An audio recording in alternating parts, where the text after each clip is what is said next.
Wellness is booming. It's $1 trillion industry now.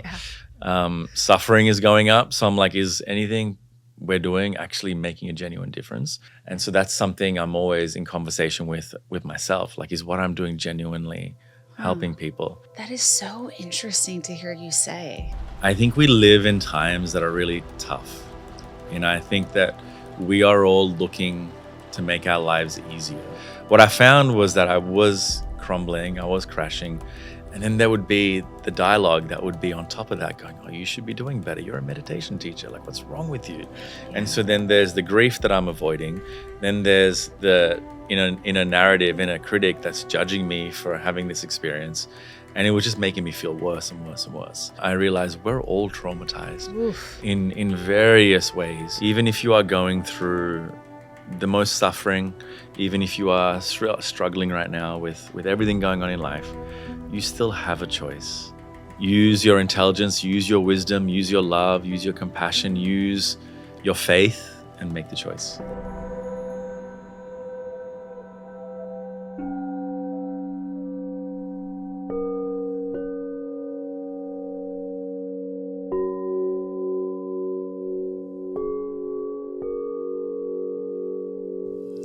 Welcome to Deeply Well, a soft place to land on your journey.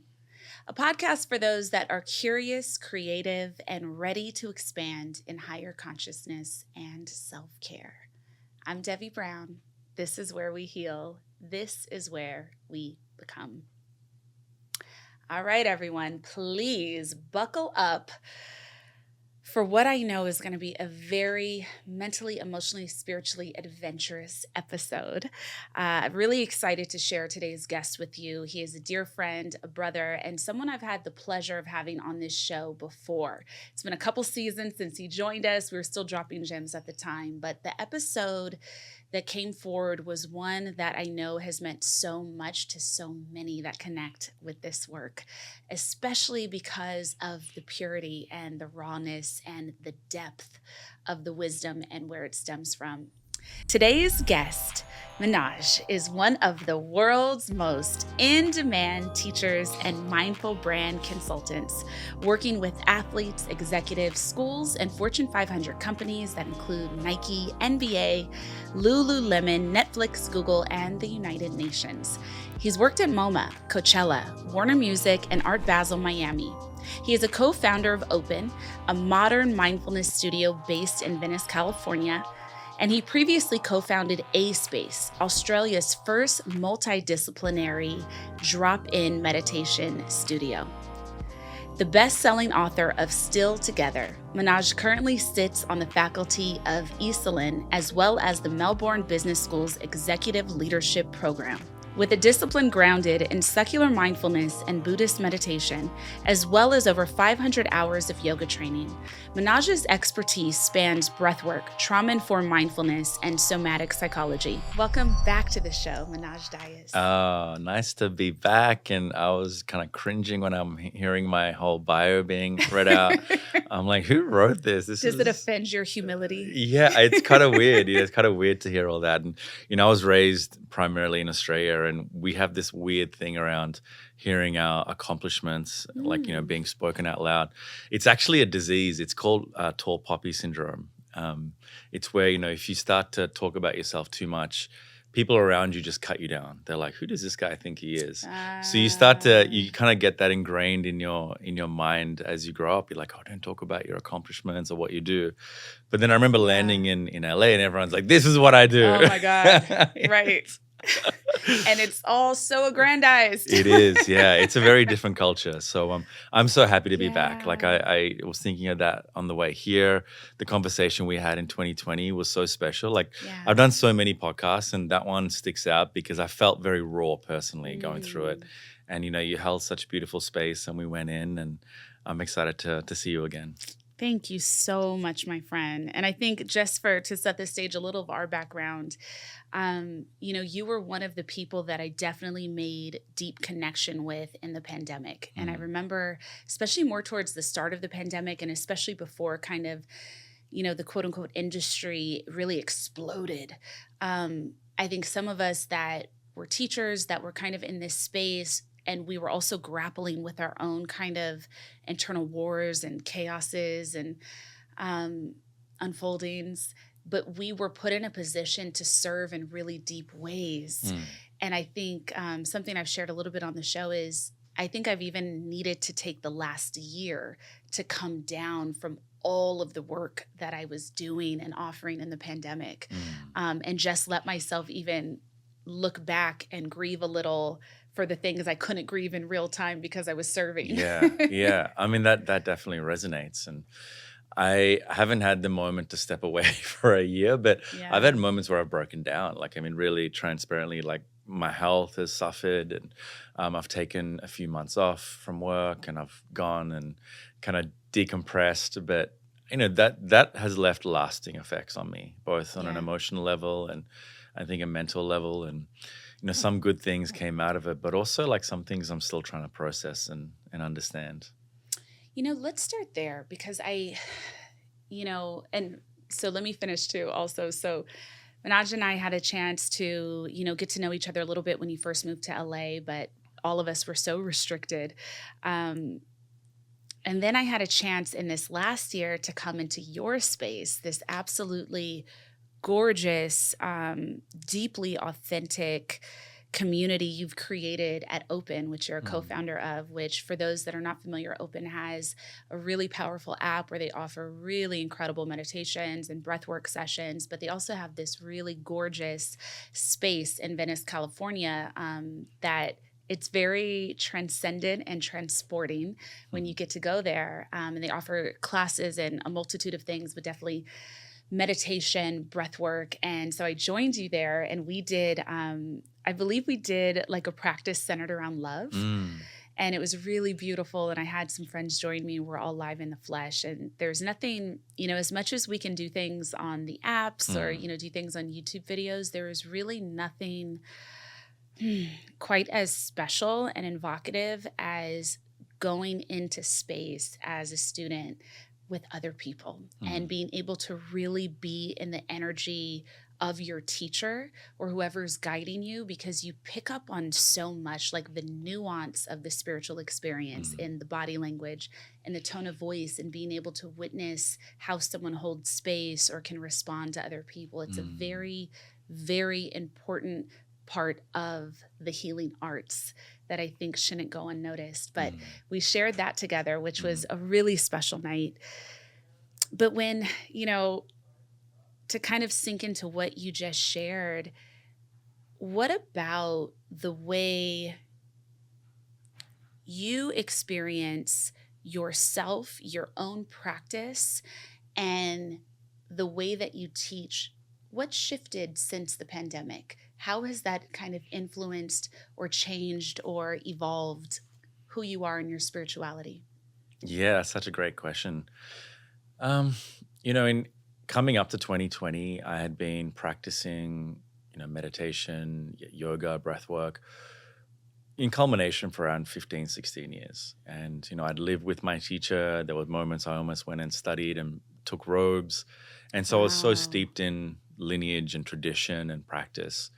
And what I encountered in 2020, as we were talking about before, was people that were really suffering. And in that moment, I think, us as teachers, there's a light bulb. They're like, oh, well, we've got something to help you alleviate that suffering. So we kind of go to work. And there were a lot of times when I was approaching people that were, having really high anxiety or grief, stress, overwhelm. And I was presenting these traditional teachings, which, are time tested, 2,500 years old. But I started to realize not all of it was working. And the way I was presenting it just wasn't cutting through. And in my mind, I'm like, well, how? This has worked for so long. And, they absolutely do work is what I want to say. But I realized I had to change how it was being presented. And people needed immediacy. They needed something that was going to cut through and just help them in that moment. And, as you know, with meditation practice, it's often something that evolves beautifully over time. It's like an avocado, right? Like it takes time and then you enjoy it at the right moment. But I needed to really switch up how I was teaching. And it was my daughter actually that was the biggest teacher here, because she had some social anxiety that came through the pandemic and then post-pandemic, and I needed to find a way to give her something that was just going to help her in that moment. And me giving all these long Dharma talks and explaining what the Buddha did and how this it just wasn't resonating. And so the communication style changed. I integrated more breath work into practices. I integrated breath work and meditation into practices. I started leveraging sound and music and went, down the rabbit hole of understanding the power of sound, how that really transports us into different brainwave states. And so I had to pull on every single chord I could to try and find ways to heal. So in a way, it made me a better teacher, but in a way it also created a lot of dissonance within me, because in my mind, I was a Buddhist meditation teacher, and that was it. I was on this track to being, the youngest, one of the youngest Buddhist meditation teachers, and I was respected and had credibility. But then I just had to help people. I'm like, Wow. this helps, and let's bring that in. But then I was in this internal conflict of, who am I? And my identity is starting to shift. And I think there was a point where I was like, I stopped trying to impress people. I stopped trying to be something to anyone else. I wanted to always be a teacher that was credible, that had respect, that was well studied, well versed. And that was what was most important. It was that I wasn't creating any harm, but I was actually being of help and support. Wow. So how now is, you're kind of, we're a few years removed. Have you just noticed that this is now kind of the attended path, or has there been kind of any blending or merging?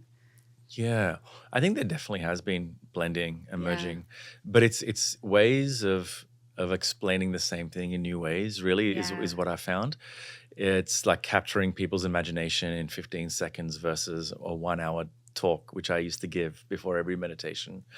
It's meeting people where they're at, and I think there's a lot more empathy and compassion that I have for people that don't meditate and don't practice, and also don't have time. Because before, I'm like, what do you mean you don't have 10 minutes? Like, what's wrong with you? And I think living in LA especially, I'm like, people really don't have 10 minutes. And they're navigating all of these other things like housing affordability in LA and, crime and the economy and geopolitical chaos. I'm like, okay, maybe they don't have time. So what can I give them that will be a gateway to this other thing that I teach? And so breathwork, music, and sound has been a big part of my practice since 2020.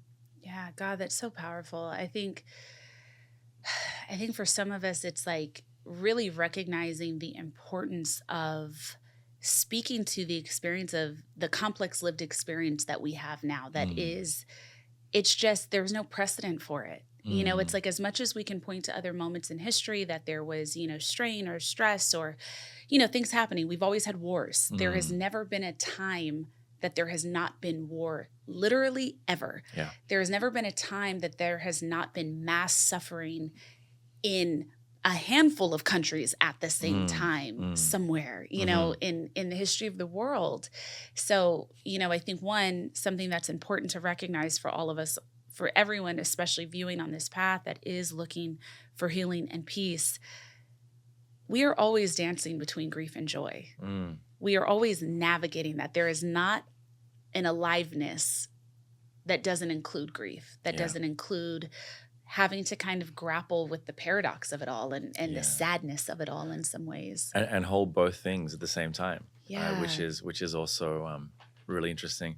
I think the one thing that shifted is like we've never had a front row seat to the grief, like the geopolitical grief in particular. And I think that combined with what we have to go through now on the back end of 2.5 years of a pandemic is, I think, people are being re-traumatized. Like that's my perspective on people's, people that I'm seeing that coming to the studio and that I'm speaking to, is that people are genuinely overwhelmed, So it's a really interesting time, and it's a really interesting period. And we chatted about this before we started. You're reconciling all of the things that's happening in the world with this weird new like influencer culture as well. And so it's wellness is booming. It's $1 trillion industry now. Suffering is going up. So I'm like, is anything we're doing actually making a genuine difference? And so that's something I'm always in conversation with myself. Like, is what I'm doing genuinely helping people, or is it giving them a temporary antidote to something? Which again it's steeped in me through the Buddhist practice. It's like, we'd rather find freedom than temporary relief. That is so interesting to hear you say. That is really so interesting to hear you say. So I don't know. Something that's coming forward is kind of posing the question of, does it have to lead to transcendence to be valuable? No, I think there's stages and there's levels to this. I think there's pain relief, like which is like the base level. Like, you're suffering, like what can we give you to ease that pain? But then there's an inquiry that only the student can really decide on, which is that okay for me? Is that enough to constantly take the pill to feel good in that moment? Or is there, which is like the red pill in the Matrix, which is, okay, go down the rabbit hole of really working with my grief, with my suffering, uprooting it from its very source, which in the short term can be more pain and more suffering. But in the long term, in my experience, very limited experience of life anyway, has been the one that's been the most transformative. Yeah. How do you interact with your grief? It's an ongoing dialogue, it's an ongoing conversation. And I don't think I really had to encounter it till 2021 when my mother passed away. And then that was, it was very sudden. It was still in the middle of COVID. I couldn't, I traveled back from LA to Melbourne, but I couldn't actually see it because I had to spend like 2 weeks in a hotel quarantine. And, again, it was beautiful. It was the final 2-3 months I had with her was incredible. Probably the best 3 months that we've had as adults, and, in some respects. But no one can really prepare you for it. Like, and I've studied grief. I've studied impermanence. I've studied death. I've studied at an academic level, but when it happens, all the conceptual understanding of that kind of goes out the door, and you have to really deal with it on a day-by-day basis. And some days, I could reconcile it in my mind. I'm like, this is what happens to all of us. She had a great life, all of that. And other days, it's just like, I'm distracting myself from the grief. I'm overworking, or I'm on my phone, or I'm overeating. And, it was my brother that I don't think he's meditated more than 2 days in his whole life. He's just like, dude, just take it day by day. Just take it day by day. Every day is going to be different. And I'm like, really, that is the best advice I think I've been given when it comes to grief, is that take it day by day. And that we can study all of this stuff, but some days it has to go out the door, and you have to have the Shake Shack 2 or 3 times a day, or you have to be on your phone. And that's part of it. That's really what I gave myself grace for. Like, I'm like, it's okay to do this. Because what I found was that I was crumbling, I was crashing. And then there would be the dialogue that would be on top of that going, oh, you should be doing better. You're a meditation teacher. Like, what's wrong with you? And so then there's the grief that I'm avoiding. Then there's the inner narrative, inner critic that's judging me for having this experience. And it was just making me feel worse and worse and worse. And I don't know if, with the grief of a loved one in particular, I don't know if that ever heals in a way that feels linear and clear and clean. I think, there are moments where you're like, that's beautiful. And moments where you're like, oh, I really miss this person, but it's a day by day thing. Yeah. How do you talk to God? I love this question. I pray. And the irony of that is, as a Buddhist meditation teacher, we don't really say that we pray. We don't pray to a God necessarily, because we don't worship the Buddha. The Buddha was essentially a person like you or I that studied, learned to understand his mind, and we refer to him more as a psychologist than a deity. But I think when my mum passed away, it took me back to when I was a child, and I didn't really understand Buddhism then. I didn't really understand religion, spirituality. even though like they were in my house, like we lived right next to a monastery and right next to a temple. Wow. But I remember back as a child, I would just pray and I didn't know who I was praying to. I was just like, please look after my mom, please look after my dad, look after my brother, look after all these people. And then when my mom passed away, I found myself doing that again. And I'm like, I would say in my mind, like, please look after her wherever she's gone. Bring her back to me in a different form. And there's this speaking to something that I don't know if I defined as God. And I believe that there is a God for what it's worth. I don't know if the God is in the form that I imagine it to be, or maybe you imagine it to be, or people imagine it to be. But I use God interchangeably with a quality of oneness, with a quality of love, with a consciousness. And I believe that there is something much greater. And even if that is not true, I find believing in that just makes my life so much better. Yes. Oh, yes. Life is challenging by design. And it's like, do we want to bring more suffering to ourselves, right? Mm-hmm. Like, what are the ways that if we're going to be here and if we're going to choose to stay here, what are the ways that, we can create pleasure and joy and delight within this experience? Right. Because if we have one, the other side, we deserve to know the other. We deserve to swing that pendulum to the other side. Absolutely. And it's all God, right? Like it's all part of the experience. And I think, again, into the Buddhist context, it's with so much fortune that we get reborn into a human birth. Because, we can be born as anything, right? Like insects and plants and all of that. And the opportunity to be born as a human again in the Buddhist context is so meaningful and powerful. And one of the questions that's asked by some of the greatest teachers is, what will you do with the preciousness of this human existence? Ooh. And that's always struck me, like the preciousness of this human existence. And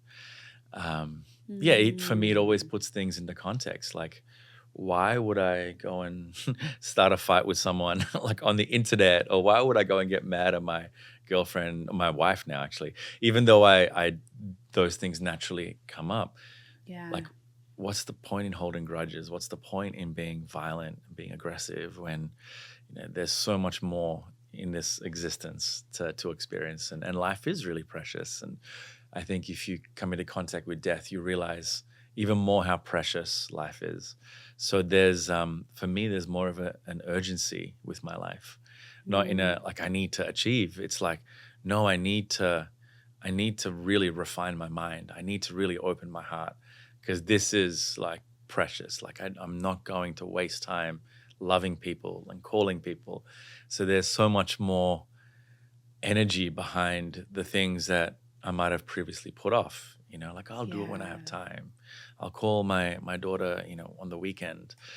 Now, if I have an idea, I'm like, oh, I wonder how Dad is. I call him, Now, if I walk past someone on the street and there's a desire like, oh, go and help this person, I just do it. Because if I sit there and if I think about it, then I'm like, oh, well, if I give money to this person, then I'll have to give money to the person behind me. And I don't really have cash. So I'm like, no, if I get this spurt of generosity or love, I'm just going to act on it. And I try to live my life that way. Yes. So, there's just so much power in everything that you just shared. One of the things especially that I think you just spoke to that just so many grapple with in this, the year of our Lord, 2024, where internet is king and perception somehow, exceeds reality.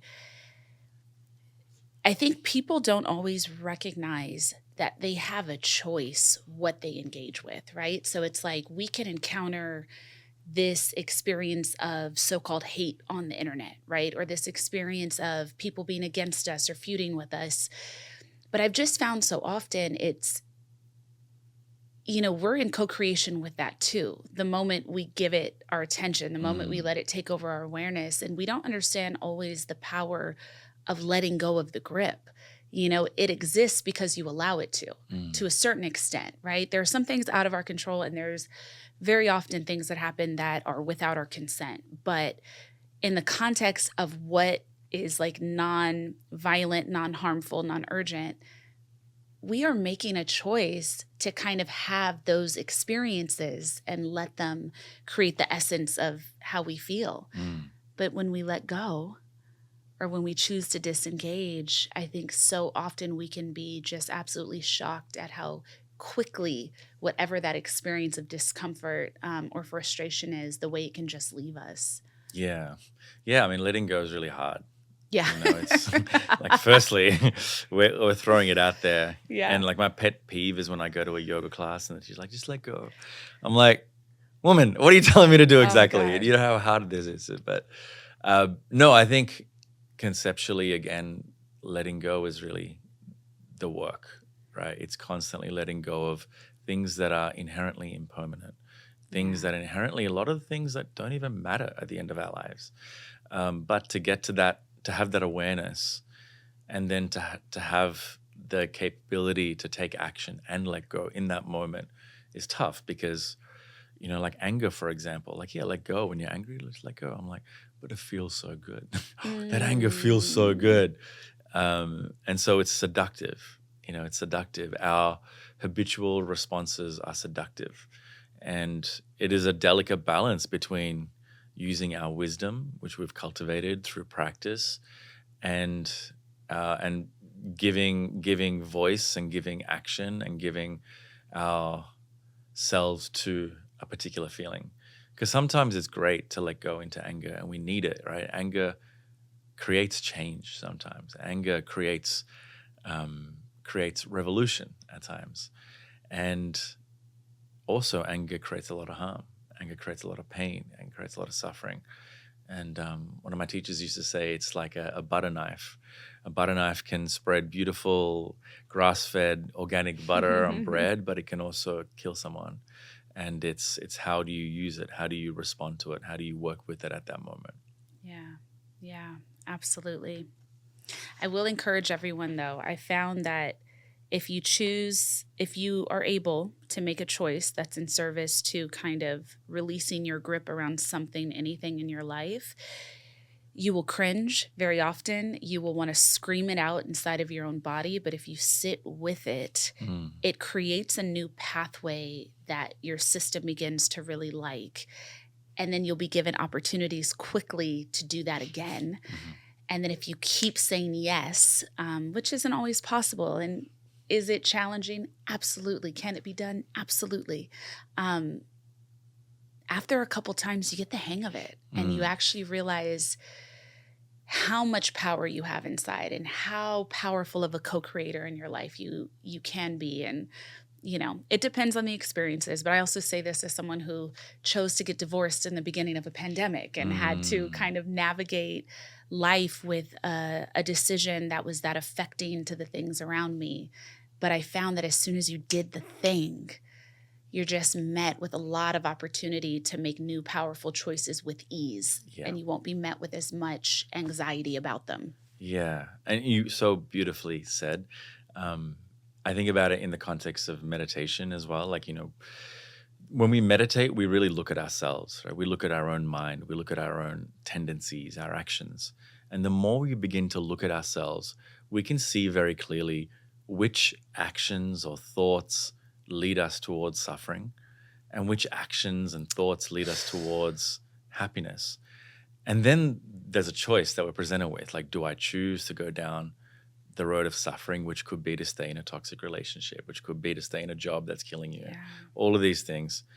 Or do I choose to go towards, you know, joy, love, all of that? And like you said, the more you do it, you start to fall into this loop of having seen very clearly the choices that are presented to us in our life. Oof. But to get to that, it takes work, right? It takes the faculty of developing awareness and intuition and then courage. Because, you know, to leave a relationship or to leave a job or to say yes to a relationship or to say yes to a job takes that, okay, I believe in this and I feel like that's love that's motivating me here and not fear or safety or anything else. Yeah. Thank you. Beautiful. Talk to me about Open. So what was your inspiration for co-founding this? And, What did you notice that was kind of missing that this fills? Yeah, it's been such a journey. I was talking to my co-founder Ride today about it. It's been 4.5 years since, we decided to embark on Wow. this journey. I started off when I was still in Australia. I was trying to get over to America, but obviously during the pandemic, the immigration was really crazy. Um, you know, the vision was very simple. It was get more people to these practices. Mm. And we each have different interpretations, but when I heard get more people, I thought, who is not here? Who is not practicing meditation? Who is not Mm. in the rooms that I'm going and teaching to? And it was very obvious and very clear. It was minorities, it was young people, it was old people. And then there's this wellness demographic that you'd see at most yoga studios. And my mission at that point was that, okay, I need to bring more people here. And it's not easy because the people that tend to go to yoga studios, meditation studios, especially a place like Venice, are a specific demographic that have money that are located in those places. Yeah. But it was a long play for me. It was like, okay, I know maybe initially it's not going to be like that. And it's not true. Like, it is fairly diverse at Open. And we're lucky Yeah. because it's in a pretty affluent white demographic of Venice Beach, which is ironic in and of itself. But that was the main mission. I want to get more people here. And then as we started to work with these techniques and different practices, we thought they in and of themselves were inaccessible. A lot of my friends, when I say, come and do a yoga class, were like, nah, yoga's not for me. I'm going to go to the gym. I'm going to lift weights, it'd be like that. Lift weights. Yeah. And I'm like, well, you'd get all these benefits and, blah, blah. And they're like, nah, I've only got an hour a day. Like, I got to do this. So we developed movement classes that used weights that also leveraged yoga-based movements. And then we created another movement. I call them movement languages because they're not styles. Another movement language that was mobility focused. And that use of mobility instead of yoga was also important because yoga has a connotation that can either draw you in or it can freak you out. And so blending different styles, different techniques was a way to get more people to really this practice. And then finally, it's this concept that I've been learning for 3.5 years, which is around somatics and somatic psychology, which is around really inhabiting the body as a way to really navigate, deal, and overcome complex trauma. Yeah. And coming out of 2020 and teaching again, I realized we're all traumatized in various ways. And I see this with CEOs that I coach on the side. I see this with athletes. I see this with the average person that walks in. We all have these little fragments of experience that take us out of our bodies. Yeah. And we spend a lot of time not in our bodies. And that has a ripple effect. That has a ripple effect on our relationships with the people that we love, our relationship to ourselves, to God, to the present moment. And so the mission then became find ways to get people here into their bodies and then give them something to help them understand their lived experience. And so we do that through meditation, through breath work, through movement practices. We try to do it through our social media. Becca has a big impact on that, our dear friend. Shout out to Becca. Yeah. And shout out Color to our girl. Theory. Yeah. And all of these ways is just finding new ways to bring people into the present moment. Yeah, absolutely. Yeah, to that point, and that's something we discuss a lot on the show, is complex post-traumatic stress and complex trauma and, what it is to navigate with a complex lived experience and really want, so many people, I think, especially that listen to this show, you're navigating what we're calling in this moment, kind of lineage healing or intergenerational trauma. Right. And, just really having this deep desire to meet yourself more deeply so that the dynamic of everything in your life gets to change. And it is hard, arduous, deeply devotional work. Yeah. Oh, devotional. That is the word. Like that is really it. It's a relationship that never ends too, right? Because the healing, I don't feel like it ever ends. And it's interesting in a culture living in LA. I mean, I if you Okay, wait, hold haven't up. picked up. I'm born and raised here, so where are you Yeah, going I with was about to this? go into LA. No, like I've really found it challenging. Is like me being really vulnerable and honest right now. I found it, and also it's my own thing, right? Because I live in Santa Monica and I don't feel like it's my place. And my best friends are either in New York or they're in Melbourne, and the culture of LA is very different to those two places. But it's been very interesting when you say devotion, because we live, especially in LA, in such an immediacy of healing. And I use healing in quotation marks because it can be used flippantly as well. Like, oh, we're healing if we're doing this, we're healing if we're doing that. My curiosity has always been, living in LA, like, what is the actual work? Like, what is it actually? Like, are we just going to hang out at the beach and do plant medicine and that's healing? Right. And I'm not judging for what it's Yeah. worth, right? We all have our own versions of that.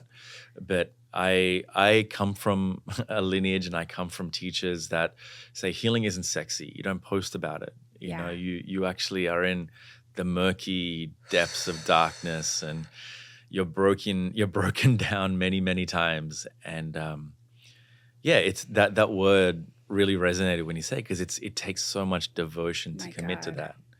Right? It's devotion in the ugly times, and the messiness, and the rawness, and the broken downness. And it's only devotion that gets you through at that point. It's nothing else. God, I really resonate deeply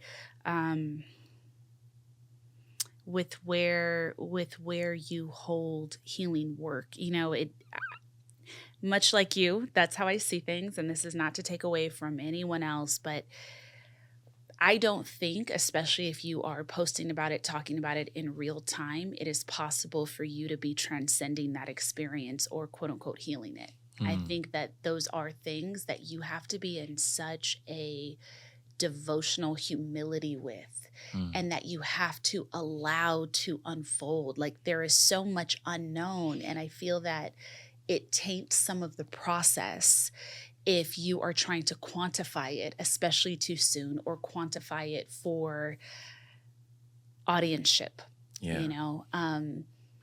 It can be challenging. You may not get the opportunity to fully let it sink into yourself yet, because you have to integrate and you have to create space to embody what it is that you are doing. Just to that point, Please. I feel like often us being really vocal about it is a coping mechanism. I feel like our phones and technology is, lack of a better word, like addictive, and we go to it to cope with stress and overwhelm. And even in moments when we're doing some deep healing work, to your point, if we start to go to that, if it's like this thing we broadcast consciously or unconsciously, we're not really still in it. We're disconnecting from the experience, and we're connecting to something else.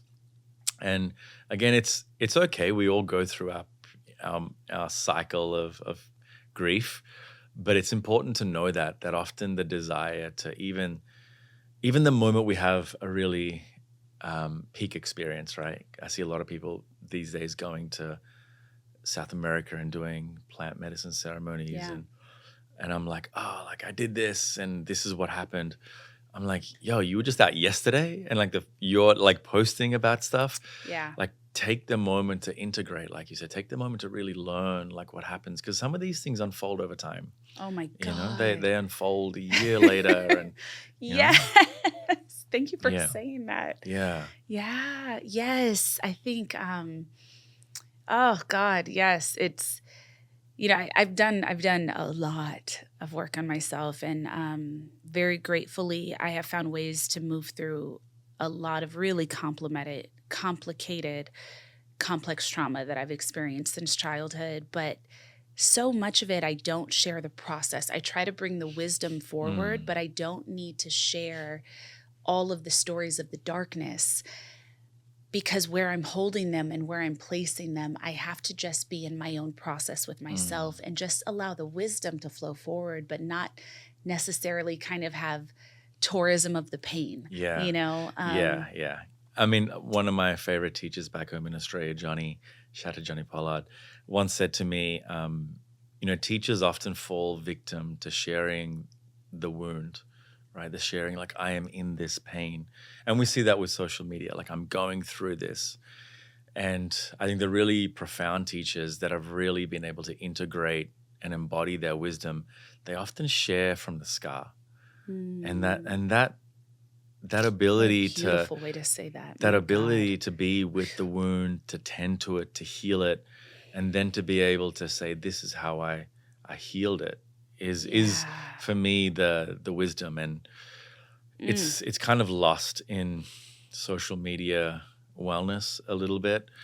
But I think, Yes. there are these incredible teachers out there that, like, you're one of them. Like, I've seen you teach, and I've seen you speak, and Thank you. I actually spoke to someone about it today, where you when you're in the presence of someone that embodies what they're teaching, there are no words. Like, you just feel it, right? Like, we've been in front of teachers where you're like, Yes. oh yeah, they could just be saying the simplest thing, but you're like, this is yes. Ooh, that hits Yes. different. Right? Yeah.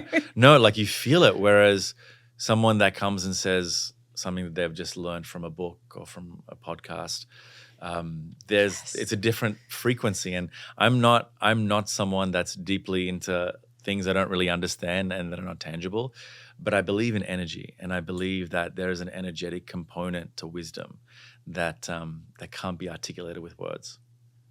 God, no. Like, you are such a poet.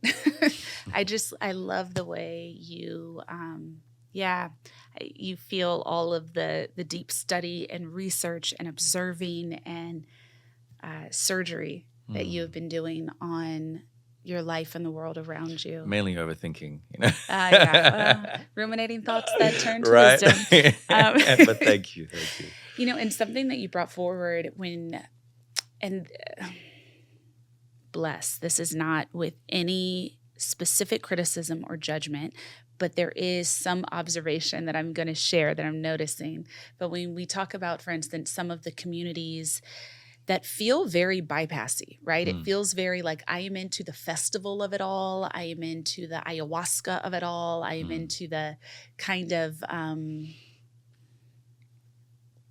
what I observe as more performative experience of spirituality. Something that I think is so important to remember is that absolutely anything can be used as a tool of avoidance. Like, anything, including God, right? Yeah. Which is how very often and we've talked about this on the show quite a bit, there's a lot of religious trauma in the world, especially in the Black community. There is a lot of religious trauma. It's easy to just spiritually bypass while talking about spirit, and it's like, is ayahuasca or any of the things that one can do, and I've done ayahuasca, but are those any of the things, are you avoiding yourself by saying that you're doing something? Are you avoiding yourself by taking pictures of what you're doing so you can be perceived as healed, whole, or, a little more courageous? Or, much to your point, are you sitting with all the things? Yeah. I mean, I appreciate you bringing this up. I think it's something that people in minority communities especially, we don't really talk about, because, I came from the Buddhist world, which was very much the same as, other religions. I think two things can exist at the same time. I've always believed that. I think that we can post about what we're eating and what we're doing and what we're practicing and be doing the work, but I don't feel like it's fully complete and integrated at the same time. I feel like we can be seduced by what we see, by the influences that we follow. I fall victim to the influences that I follow, and like, I'm like, is this person influencing me? Yeah. And you influenced me the other day. You posted some honey and I ordered it right away, and I started taking it every morning. I'm not even joking. It's honey, like Manuka honey has changed my digestion in my life. I ain't even paid by them. I don't give me a sponsorship if you're watching this, because I don't want to be paying like $90 for this shit. But it's so expensive, and it goes goes so fast. So I was like, wait, I'm just at the end of my week, and this $85 bottle is gone. It's so messed up. Um, Where are the bees? Okay, go ahead. no, I was just taking a moment to really, I want to answer this really honestly and transparently. And I think people have to realize they have agency in their life. Even if you are going through the most suffering, even if you are struggling right now with everything going on in life, you still have a choice. And I think it's really important. One of the biggest choices we make is who we follow. Mm. You know, and I mean that in life in general, whether it's God, whether it's our friends, whether it's people we admire on social media, you have a choice and you have to be discerning. Like you have to be discerning and you have to really critique everything that people are talking about and you have to really test it.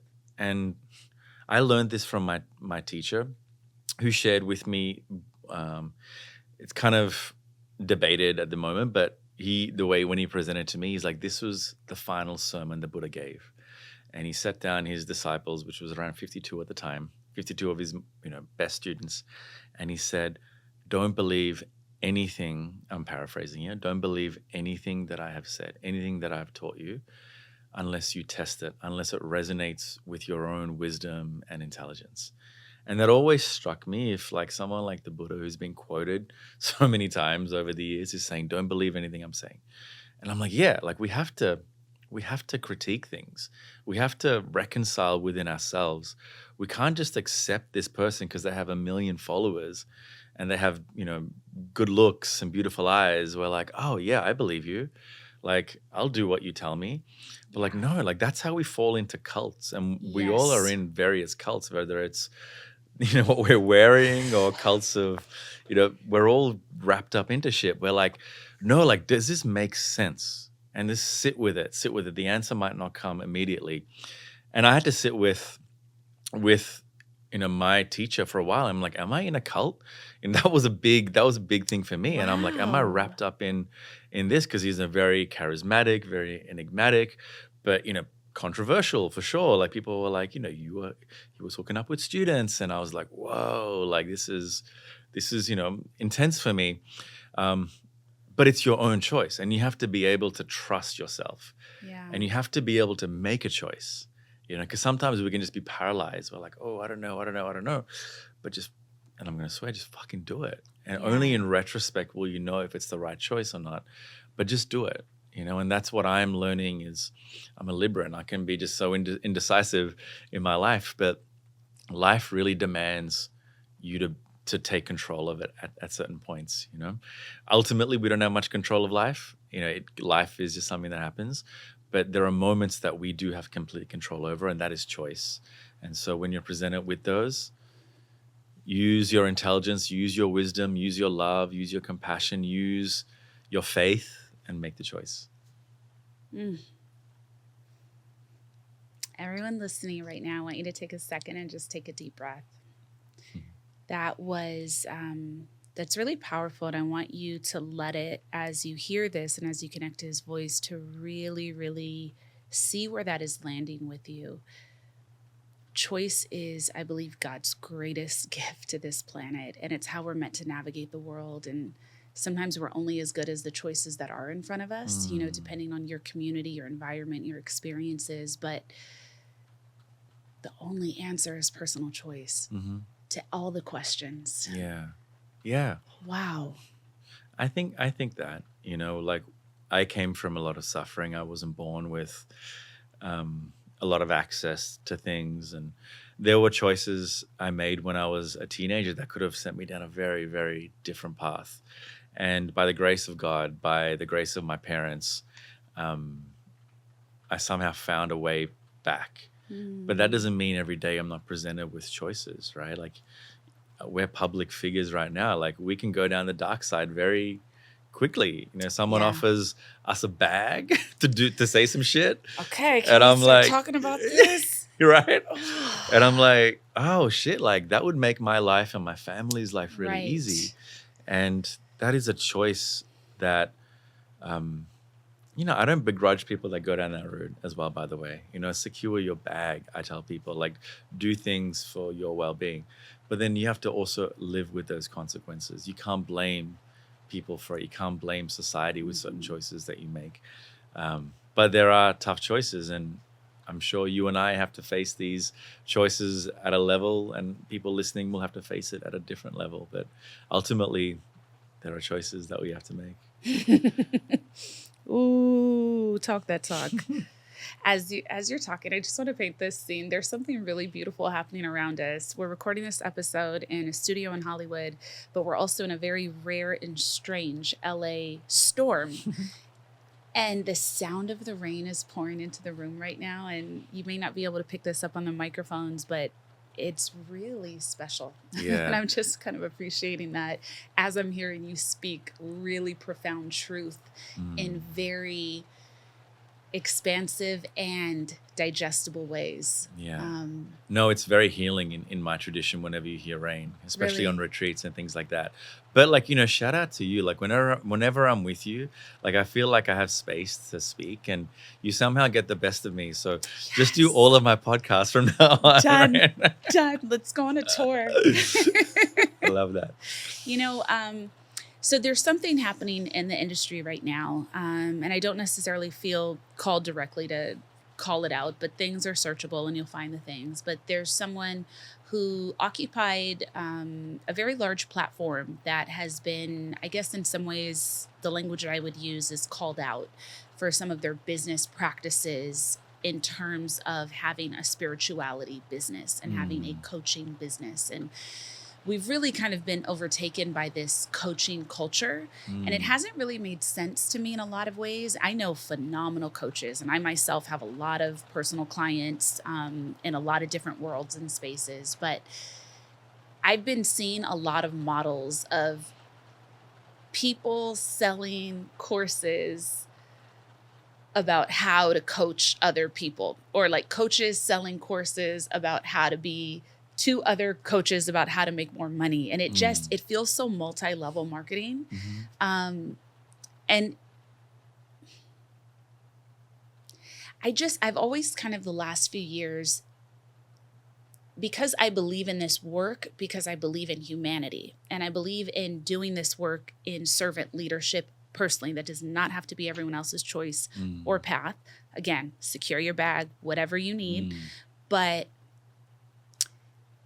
I have not seen enough people position what they offer the world as being service with a desire to really inform, uplift, and give people an education that is useful to other people, that is freeing to other people. The way I keep seeing certain businesses positioned, it's always along the lines of earn 6 figures, earn 7 figures.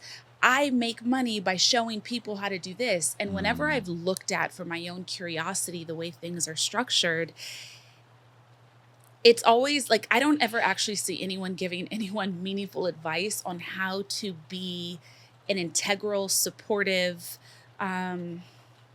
esteemed coach or teacher. It's always saying double your prices, ask for more, triple your prices, believe in yourself, don't have imposter syndrome. And it's like, what are we talking about? And what are we selling? And what are we actually doing? And it is harmful. It is harmful.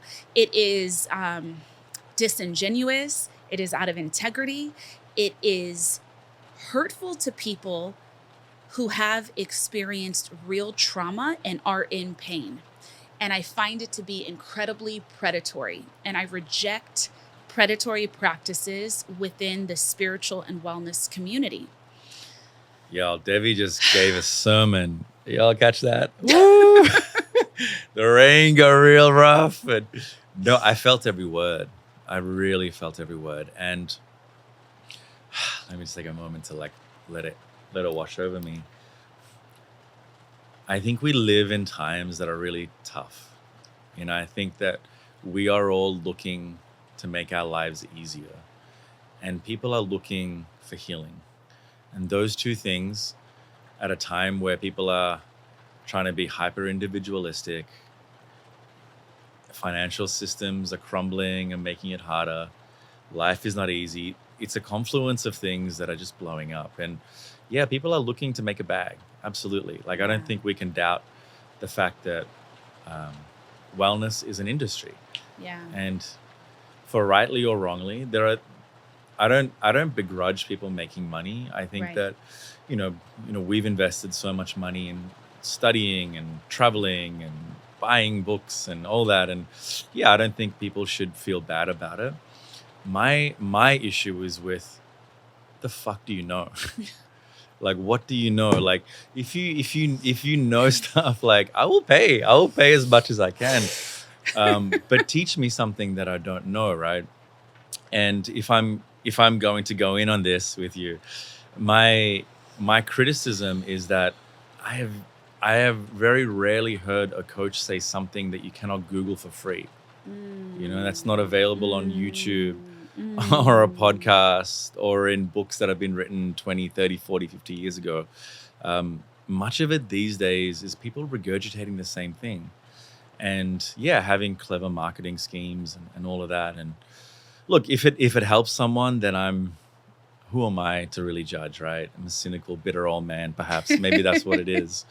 But I feel my life's work, and I say this actually every Friday morning in my meditation class. I offer this to you for you to really criticize, for you to really analyze if what I'm saying is of any value to you. And if it's not, just sit here and take in the vibes. We have a beautiful Oculus and like there's music, like take that in. But people that are listening to this, you have to really be more critical with who you follow. Like, you really do, because it can take you down a worse place. And that's like what people don't talk about in the spiritual world, right? Like, if people it can take you down a worse place than where you began, because this is bypassing. This is exactly what we're talking about. You wanting to be a coach and wanting to help someone, first do the work. And I have my main criticism is like, and I'm sorry if this hits you in between your eyes, but like a 22, 23-year-old life coach, I'm like, son, what are you going to tell me about life? Like, you haven't even experienced life just yet, right? So go and learn about life. Yeah. Go and really alchemize your pain. Go and overcome suffering. Go and help people for free. Work in prisons, work in hospice care, experience grief, and like then talk about it. And don't yell it. Don't jump on social media and pay for these ads and do all of that. That shit ain't gonna impress me. Like, my teacher, Sonia Rinpoche, my main teacher right now, he doesn't really post anything. His brother is posts a lot, but like he doesn't need to, because people talk about him. They talk about him all over the world, and yeah, the same way we come across healers, right? The same way we come across healers, it's not through Googling them or even Instagram. It's, I get like actually, you'll never forget what's her name? The medium that you told me about? Carrie. Like, you told me about that. And I'm like, oh, this is amazing. And she was incredible. But I don't think she has an Instagram or any of that sort of stuff. So in a long way of really answering that, everyone listening, just really be more discerning with who you follow. Really be more discerning. I don't feel the need to criticize them, to be honest, because I feel like at the end of the day, I believe the truth will always be found.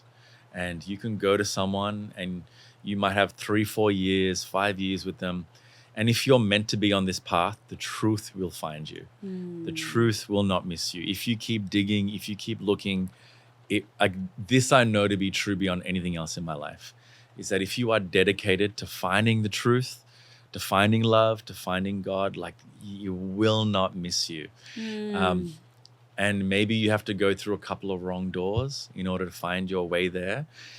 But I believe that to be true in my life. And, people can, I've gone to so many different yoga studios before I found the truth, but I had to keep asking myself, where am I going to find healing? Where am I going to find healing?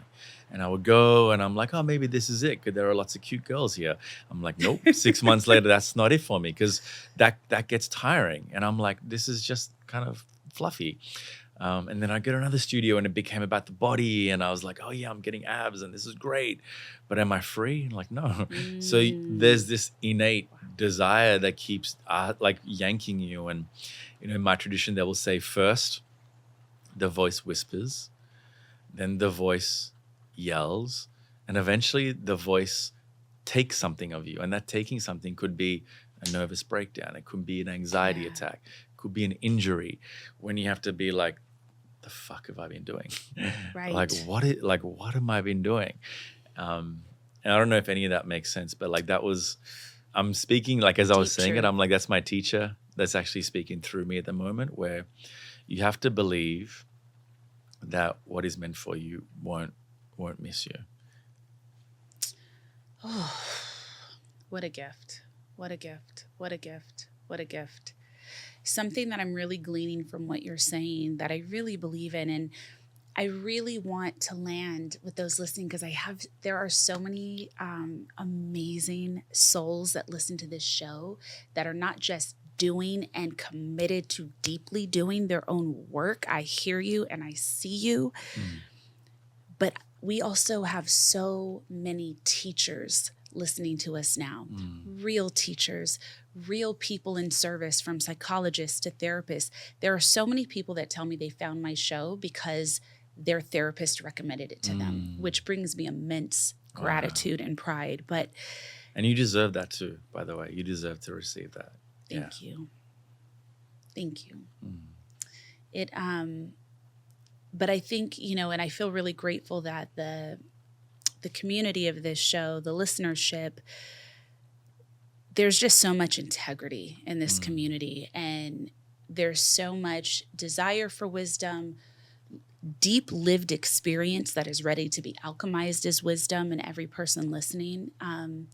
But I think, on this path that we've been on, and you have shared really beautifully, and you have been so beautifully present in your humility of paying homage to those who have taught you.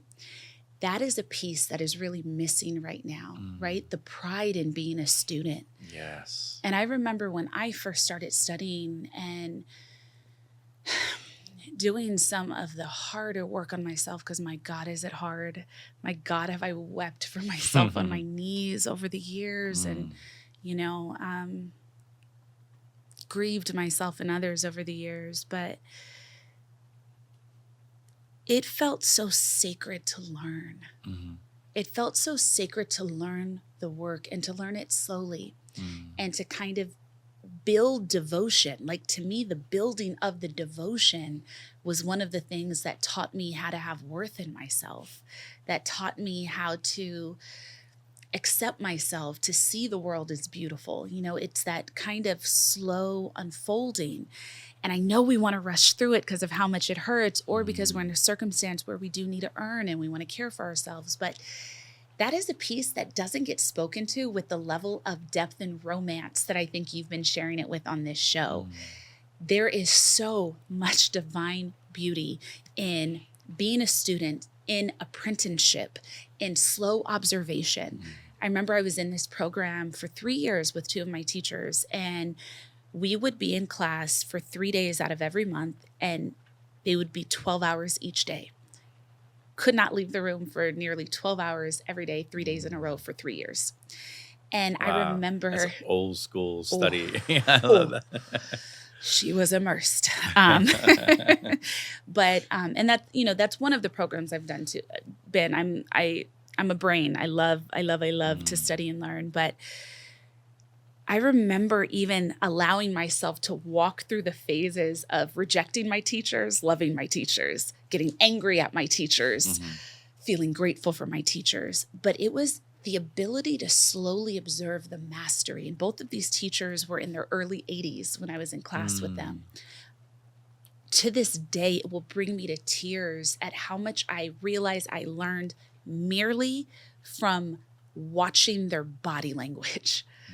Like noticing the tone of voice, noticing the shifts, noticing them really see other people and decide for themselves, will I give you what you want or what you need? And it's like, that's what builds the discipline and the compassion that is so necessary to embody the work and then to share the work. And so to let yourself take the time, if you're called to teach, if you're called to share this with the world and the way that you're meant to share it. It's not a choice at that point. Yeah. Yeah, right? Yeah, but it's like, it's the beauty. Everyone wants it to be fast and they want to be an expert. And the second, I've noticed for a certain kind of demographic of people, the second you read a book about a modality, you now are convinced, not that you need to go to the certification, not that you need to study it, not that you need to witness it, but that now you're ready to teach it because you enjoyed it and the way it worked in you. Yeah. But this work is also not just about what it does for you and your expertise of yourself. It's space for others. It's space for humanity. And I really have to say to you, I'm so grateful you exist. I'm so grateful for the way you teach and the way you share yourself and the way you are able to so eloquently impart these deep truths that are so necessary for the people that are ready to receive them. I'm going to take a moment and receive that. Thank you. Thank you. I think it's so beautiful to actually be with someone, in presence of someone that has also been in the presence of masters and realize how fortunate we've been to have experienced that, and if you ever get the chance, for those of you that are listening, to be with a master, like someone that has put in the work, like hours and hours and hours, and that you don't even have to, initially anyway, question, like, are they legit, and if they're from Instagram, I would probably, steer clear of them, to be really honest with you. Like, be in their presence, then you know that so much of what you learn from them is not what they say, and my teacher, I witnessed, like, he had like a converted milk bar, like a little corner store, and he turned it into a yoga studio, which had 12 mats. My first class, everyone was over the age of 75. And I saw people that were coming in there that were suicidal, people that came in there that had so much trauma and pain and suffering. And he would just take them out to coffee. And he's like, come, and he'd invite a few of us. And he would sit there and he would listen to them and he would look at them in certain ways. And I was like, oh, wow, like there's something that you can't teach that's here. This is compassion. It's not talking about compassion. This is compassion. It's like giving his last few hundred, dollars to someone that needed it, even though he had no money. And I was, that forever has changed my life. And the reason I'm so devoted to my teachers is because I know for sure I would be nothing without them. 100%. It is through karma, through the grace of God, that in this life that I had the good fortune to be exposed to them. And I honestly don't think anything is mine. I think everything I've learned is through them. And I have found my way of disseminating their words, in my language. But that protection, it's like this, we call it, the guru's protection, the guru's field. That protection I've always been so grateful for, because acknowledging my teacher has meant that there's this force field around you where he's like, whenever I talk about him, I feel his energy, first of all. And there's a graciousness and a humility to know that his words came from his teacher and his words came from her teacher. And there's this long lineage of people that have critiqued and practiced and analyzed, and they've also paid homage to their teachers, and so forth. And for me, that just cuts down this burning desire to be individual. This ego that's like, oh, you are someone, you are the co-founder of this cool meditation studio, you wear this. And you know what? Like, my teacher warned me 16 years ago, and I'm sorry if this sounds a little conceited. He's like, you're a good looking guy. You've got a great voice. You are going to have people like all over you. I guarantee you. But the moment you take that to be who you are, that will be the end. And that struck the fear of God in me, because, early on, like, I was teaching and I had women, like, literally after a class, like, and my insecure self didn't know what to do with myself. I was like, oh shit, like, but I remember I'd go home and I'd talk to my teacher about it. I'm like, hey, like, I think, and he's like, it's part of your practice. Like, witness it. Like, witness it, witness it, witness it. But know that there is a gift that you have been given, but don't take advantage of that. And I thank life and God that I've never dated a student. I've never, fallen victim to that. And yes, my ego sometimes gets really inflated with, certain things that I do. But then I come back to my practice every morning. I light a candle for my teacher. I put water in front of his photo. And I'm like, it's not for me. It's not because of me. It's because of what I learned. And yeah, I mean, if you haven't caught already, like my ego pops up at times and I have to actively work at it because society and culture loves to idolize you just enough to break you back down, right? They'll worship you one day and they'll cut you down the next day. And the best way to not fall into that loop is to not worship yourself, right? To be grateful for yourself, to be devoted to the students, and to be, more importantly, devoted to the practice, because it's that's healing people. It's nothing I'm really saying that's original or new. It's these words that are just coming from these vocal cords, and somehow if it's landing, it's meant to be at that person. It's meant to be at that time. But hyper individualism in society these days is a thing, and it seduces so many teachers, so many coaches, because we think that we have to be someone in order to make a living or to make change, and then everything has to be a brand, right? And it's like, how about let it be your gift? Let it just be, let it be something that you share that heals people, which is, if you're really about this life, that should be it. Like you should be just sharing because it helps people. It shouldn't be behind a paywall. Like, just give that shit out. And it's just a weird, crazy world that we live in. And I'm so grateful for people like you to actually call you a friend and know how much you care about these things.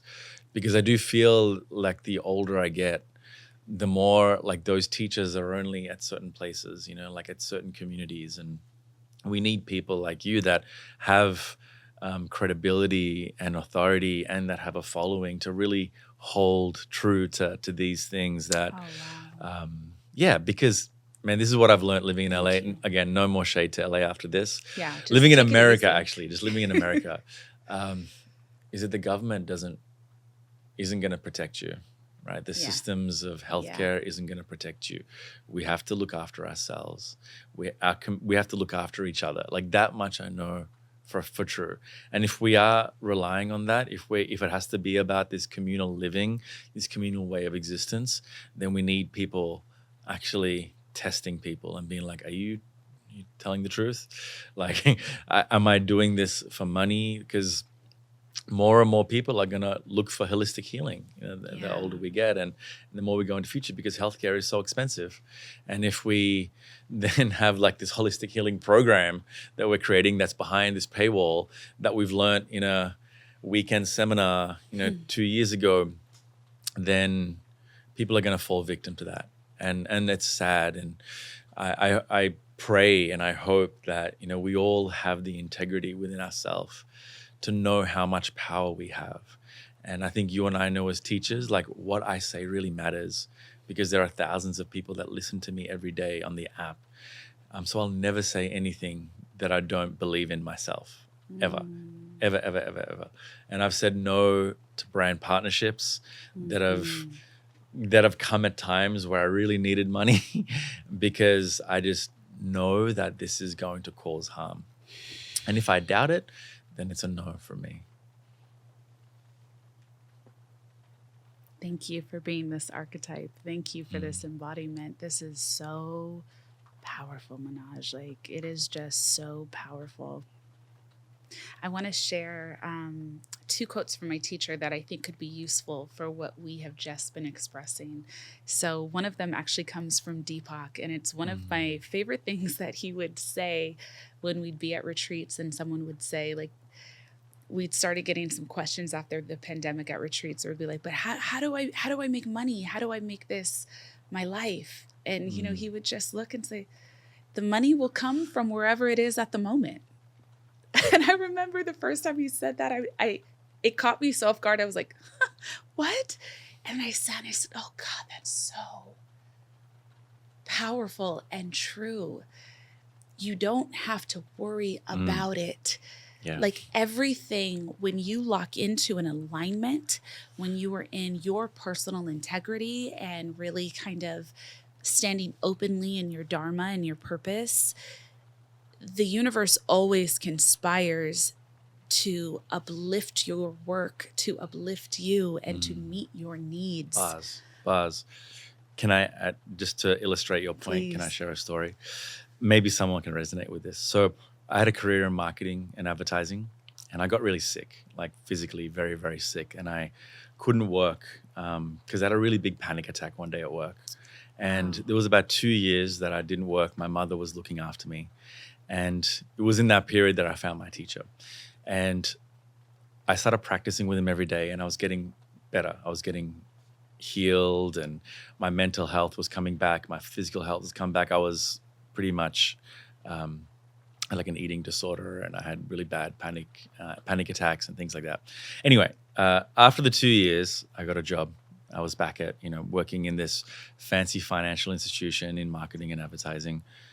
And then he asked me to teach a class. And he did it in a way that was not like expected. I rocked up to take his class, and he said, I don't feel well today. Can you teach it? And I'm like, oh, okay. Like I'd never taught before. And so I went there and I just, took in all of what he said, and I started teaching. And then he came and sat in the class, and he wasn't sick, right? And I was like, strange, like my teacher's coming and doing this. Anyway, I went back to work, and then every now and again I'd teach this one class, whenever he was sick. And then he said to me one day, eventually you'll teach. And this was 17 years ago, where I was like, I don't want to be a meditation teacher. Like you don't make money. And it was like frowned upon, right? And I was in a circle of very cool people going to parties, all that. Anyway, but there was this little flicker within me that's like, I feel really happy every time I'm teaching. Like I just feel like I'm in alignment to what you said. I feel like I don't have to struggle when I'm doing this one thing, which is teaching. And so there was a moment where I was like, fuck it, I'm going to go all in. I'm just going to teach. And mind you, I'm taking you back like 16, 15 years now. And I had a daughter. I have a daughter still. But at that time, she was very young. I had a 6-figure salary. I was making $150K. I was in my late 20s. And I'm like, I just feel like this is it. It just feels so true. So I quit my job and I started teaching at any studio that would take me. And for the first year, I made $35,000. Like you couldn't even barely exist on that. And I kept on borrowing money from my mom and dad, obviously, but not much because they didn't have much either. But every time I did it, I was just so happy. And since that year, I've never felt like I could live off nothing again. But like I never wanted anything. I never wanted fancy clothes or dinners or anything. I was so happy. The second year, the biggest studio in Australia is like, we want you to teach for us, and we're going to give you a full-time job, and we're going to make you this fancy title of performance coach. And from that moment on, every decision I made, which was in alignment with what I was feeling at the time and my intuition, took me down the path that I'm on now. But the money came, to your point. Like the money came, like the job came, the career came. But I was just in alignment. I was doing what I knew to be true, what I knew to be of benefit to the world. And I wasn't thinking about how much money I was going to make. I was like, this just feels good. Like this just feels right. And I think, to your point, if you put the money thing out of, which is really paradoxical because we need money. And I'm not saying just forget money and do it. But if you genuinely approach your life through the perspective of I am going to be of benefit to others, there is something, and you might have better language for it, there is something that conspires to make sure that you are taken care of. And it might not look the way that it looks now. And I went through 15 years of not making any money to eventually feeling like, oh, I've got something. And it's a long road, but like I promise you, if you follow your heart and you be of benefit to the world, then something happens. Something. I don't know. Maybe Devi has the words for it, but there's something that happens. I mean, that's a mic drop. Like, that is just, and your personal testimony of it is just so, I think so much of people's, those leading desires for this quote unquote like abundance culture is like, it's the zeitgeist of this time, right? Like, yes, there are kind of, we're in this millionaire culture right now, this multi-millionaire culture, and everything keeps being shaped around it. And it's about, Because it's so accessible. yeah, It's never been this accessible in our lifetime. Like, could you imagine being a multi-million-dollar meditation teacher? yeah, Like, that blows my mind. In the history of life, that has never happened. But also going from 0 to 100 has never been as easy without like our social media, brand partnerships, talent Yes. managers, TikTok. yeah. So it's, to your point, it's speaking to our times. Yeah. 100%. But it's, you know, and this is kind of my thing with internet culture.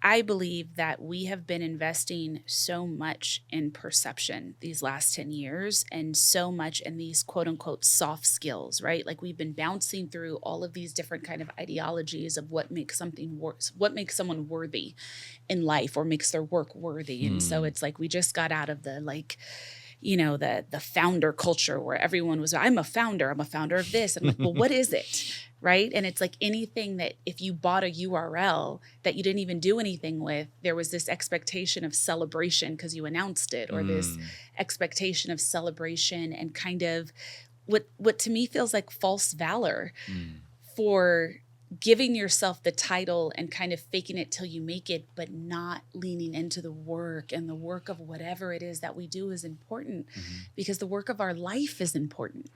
And something that actually another one of my teachers, one of my coaches, actually Vish, he shares, he said to me once, like, Devi, it's your life's work. It's going to take your whole life. Buzz. Him saying that to me so radically changed me, and the way, because for me, I put a lot of pressure on myself of having ideas or having a way that I know I want to serve, and then feeling like it has to, like I have to get all the pieces now, and I have to give it now. And, you know, and he was like, and even when I think of the work on myself, I'm never not working on myself. He's just like, all of it is the work of your life. It's supposed to take your whole life. And it's really only now in this moment that we want everything to be so immediate, and we want to be able to claim expertise about anything immediately, or claim completion about anything immediately. And I think it's really long-term going to cause quite a bit of suffering. We have a lot of soft skills present, which we needed to exist in our workplaces. We needed to have better, more empathy, more communication, more compassion, better understanding of self. But I feel like we've been leaning so hard on the soft skills the last 10 years that people actually don't have hard skills. Yeah. You have to actually do the work you say you do. Yeah. You actually have to know how to do the work that you say that you do. And it's honorable. It's honorable to know how to do your work. And that was the second sermon that Devi dropped, y'all. That was, no, I mean, like, when you say those things, I feel it. Because it's true. Like, it's really true. You know what I love? All right, I'm not going to hate on LA anymore, but I genuinely love. Chill. That's the last time. I genuinely love. You got to get out of Venice. I know. Everyone that transplants to LA, universally I'm looking at the camera right now. I am so tired of people who move to LA that complain, and then I say, "Where do you live?" And they tell me one of a handful of places. Say, "I live in Venice or Santa Monica. I live in DTLA," or they say, "I live in Hollywood," and it's like, nobody from LA lives any of those places. I know. You know? I know, yeah. LA it's so all vast. self-inflicted. It's all self-inflicted. But I was going to say, one of the reasons I kind of really love teaching in New York, because that feels like home to me for many reasons, but one of the reasons I love teaching in New York is that people will interrupt you mid-conversation and they're like, how? Can you explain that to me? And I'm like, that level of cynicism, that level of critique really makes you a good teacher. So I have a lot of respect for like teachers that have been teaching for a long time in New York City. But I always think of, you know, if you're a coach, if you're a meditation teacher, breathwork, yoga, whatever, you have to be able to embody what you're teaching. And you have to be able to be up there and answer questions and justify why you're saying what you're saying. Like, you're telling me to let go, like, why? Like, explain to me. Then explain to me how. Because otherwise it's just a superfluous word, like, just let go, right? Like, no, explain it to me, because I want to learn. I just don't want to feel good. I don't want to hear this nice sounding word in your beautifully articulated voice. I want the tools to take with me and embody. And so this integrity, which you are speaking of, is going to be so valuable, because never in the history of wellness has there been so many teacher trainings. So I refuse to do one. I've been asked for like 15 years, when are you going to? I refuse to do one because I don't know enough yet, to be honest. Like, I don't know nowhere near enough to give a training. But what the work you're doing Can now. we just sit in that for a second, that you, with your pedigree, with your extensive amount of learning and devotion to yourself and your practice, are saying no to that?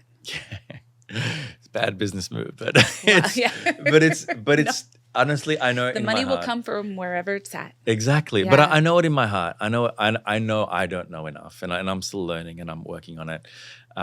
But I genuinely feel, with the influx of all these trainings and certifications and things like that are happening, like, we're going to be so overwhelmed at a period of time. It's going to be like, fuck all of this. Like, forget all of this. Like, it's too many fake things. And I see it now. Like, people don't know who to go for, because everyone is a wellness coach. Everyone is an influencer or doing that. And there are new things with psychedelics happening. And then it's going to be so overwhelming. So the work that you're doing right now, people are going to look back and be like, oh, wow, this person studied for 15 years.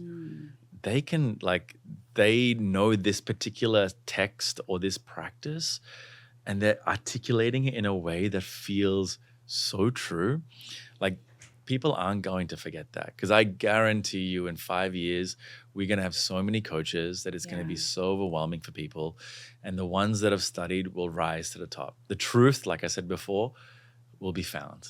And everything else, people will be able to see through that. But the truth will be able to be found. So my advice to you, if you're listening and you're a coach, be the truth. Be the truth. God, that's good. This might have been my longest recorded show I've ever done. Shout out to Denisha at we're just getting started. Studios. What do you think? Thank you so much for the grace. We end every show offering a little bit of soul work to the community. And that can be an inquiry, that can be a practice, that can just be a thought, but something that can be savored past this episode to kind of sit with for the week. So I'd like to ask if you have anything in this moment that you can share. Yeah, it's so simple. After this conversation, what is the work that you are avoiding doing?